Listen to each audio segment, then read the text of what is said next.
Chhattisgarhi video देखने के लिए हमारे चैनल को सब्सक्राइब करें और दबाएं इस बेल आइकन को ताकि हमारे वीडियो के नोटिफिकेशन आपके पास पहुंचे सबसे पहले।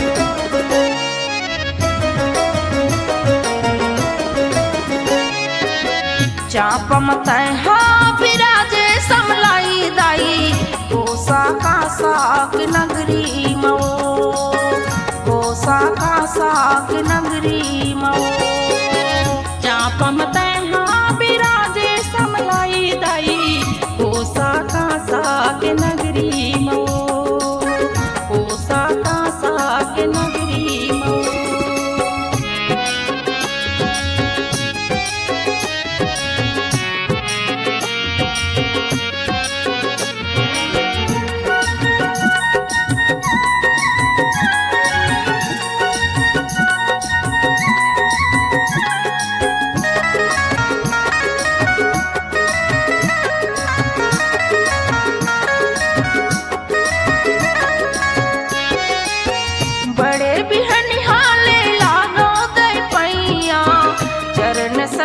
बलिहारी हो तोर चिलई कहो बैठार लेबे पूरा जन्म जन्म के तोर पुजारी हो।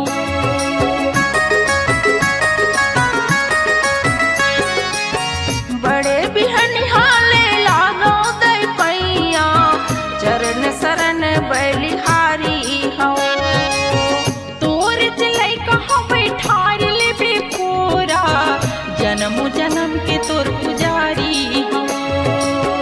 तोर महिमा के दाई सोरहावै भारी तोर महिमा के दाई सोरहावै भारी सब भक्तन जय बुलावे समलाई दाई कोसा कासा के नगरी मो कोसा कासा के नगरी मो।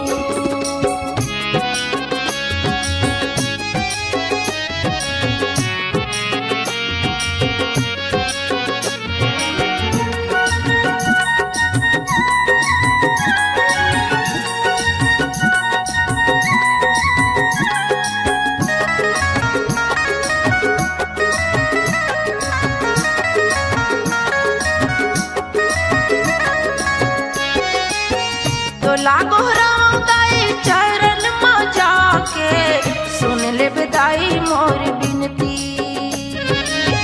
माया की अचेरा तैहा उड़ा दे जिंदगी हवा दिन जारी।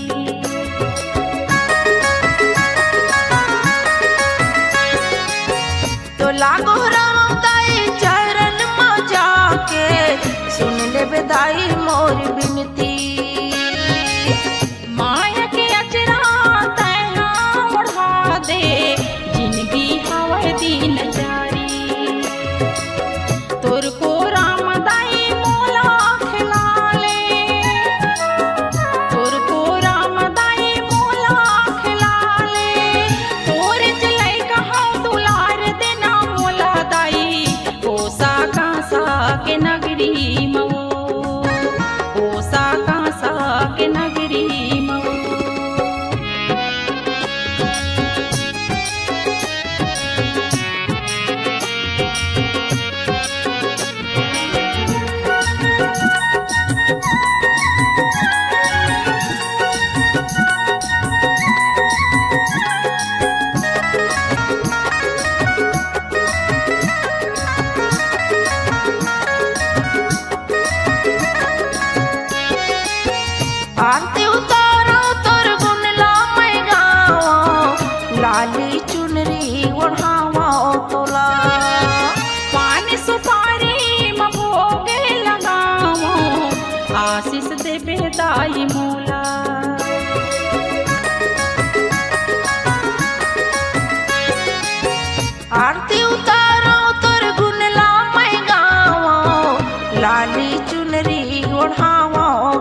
कोसा कासा के नगरी मऊ, कोसा कासा के नगरी मऊ।